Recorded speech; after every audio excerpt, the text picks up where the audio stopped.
Hello, welcome to TransByDef. My name is Morgan Fay, and this week's topic is matters of faith, family, and friends. So I'm going to tackle this week's topic in reverse order and start with friends. Most of my friends were from my high school days. They were all fairly omega males rather than alphas. And our primary pastime was tabletop games like Dungeons and Dragons and stuff like that. That kind of allowed me to play out my feminine side in a safe environment and kind of be myself vicariously. Since then, we've scattered across the country, and I keep in touch with them on a fairly irregular basis. Phone call maybe every couple of months. Now, when I speak with them, we reminisce, but I often wonder to myself, if we were still together now, would we still have that friendship that we did back then? My tastes, my preferences, what I like to do has changed fairly radically since I've transitioned, so I'm not sure we would have that much in common. Now I'm kind of still in the process of maybe figuring myself out and finding friends, new friends that would fit my personality now. But I am a fairly social person now, just I was never able to do that back then because being that male character was very frustrating, very time-consuming. It was something that would drain my energy, so I could only do it for a short period of time. So I pretty much lived more of a hermit, more of a loner, although that wasn't necessarily my personality. So friends, I don't really have a whole bunch to talk about because I really don't have a whole bunch of friends at the moment. I've got my wife, and she is my best friend, and at the moment, that's all I need. So, moving on to the topic of family. Now, family I can divide into three different areas. There's my blood family, there's my nuclear family now, and then there's my wife's family, so my in-laws. Now, my blood family, they're still all down in Miami, and I'm further upstate. So, we're kind of out of contact. I speak to my mom on a regular basis, usually a couple times a week. But other than her, I don't still have a lot of contact with the remaining members of my family, even though when I grew up I was fairly close with them.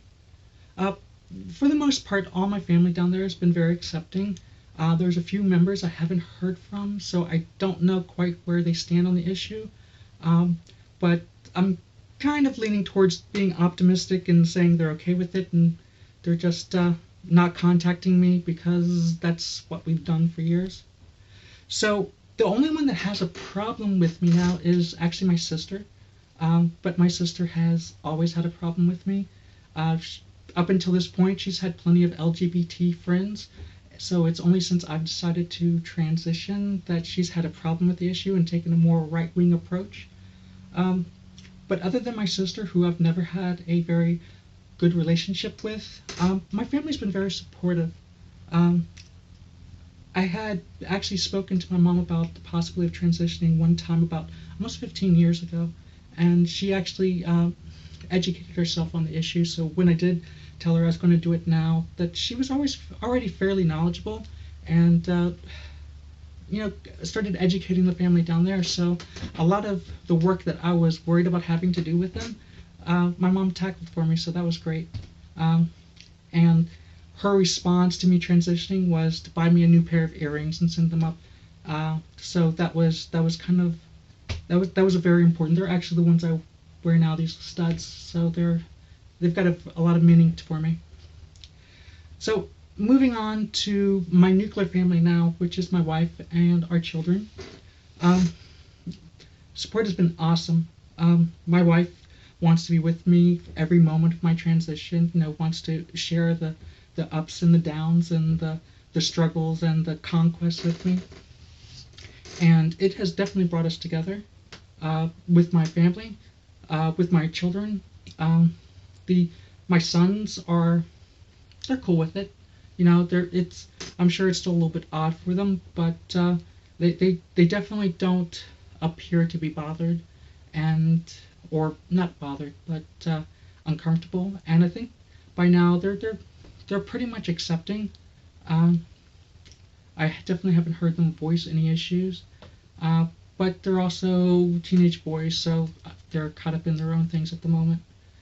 My girls are teenagers too, and they're twins. And this has actually kind of brought us closer together. We've got more stuff in common. Uh, they steal my makeup now, so they're definitely happy about that. Uh, so within my nuclear family, it's it's really just it's already accepted. It's already done. I don't have to worry about being misgendered. Their view of me has already changed, so it's set, and it's a safe environment for me, which is something that we all hope for, and unfortunately not many of us get. So on to my wife's extended family. Views change depending on who we're talking about, but everyone has been at the very least civil. So I've definitely got support, and I've definitely got some civility, and those who might have had more issue with it are starting to come around. So all in all, it's turned out a lot better than I expected. Overall, I really can't complain about what kind of acceptance and what kind of uh, comfort zone I have now. So moving on to matters of faith. Now my background, my mom's side of the family is very Southern Baptist, Holy Roller, brimstone and sulfur. My dad's side of the family, being Cuban, was very Roman Catholic, Orthodox. My mother, luckily, was never very religious. She certainly never prescribed to the fear your God kind of mentality of religion. And when I grew up, I spent a lot of time out on the Miccosukee Indian Reservation. My mother and a family out there were very close family friends, and the patriarch happened to be the medicine man for the community. So I was also exposed to kind of a modernized traditional shamanism, if that makes any sense. As I grew up, I also got into Wicca. The feminine qualities to that belief system was very attractive to me. Sometimes I'll still consider myself Wiccan, even though I've kind of definitely got out of the practice. I don't really consider myself to be particularly religious, though I do consider myself to be spiritual. My primary religion would be science, but I also believe that science doesn't know everything, so there's still a lot to be figured out. Now, I do believe in a soul, or a spirit, or an energy. So I do believe that there is something to us more than this physical body. And that brings me kind of to a story I wanted to tell. My earliest memory is actually of a car crash. My father was driving, my mother was in the passenger seat, and they were struck on the side by a drunk driver at an intersection. And I remember the event in a lot of detail. The make of the car, what my father was wearing, the location, even where it was inside Miami, because instead of having normal signs, it had these little cobblestone markers, which means that it was in Coral Gables. So I explained this to my mother probably when I was about 10 or 11, wanting to confirm the details, and something she had never really talked about before. And my mother was very surprised that my father would have ever talked to me about this, which is what she assumed at first, but he didn't actually. What's odd about this memory is that it occurred over a year before I was born. My mother was pregnant at the time, and the car crash caused the seatbelt to, unfortunately, the baby died.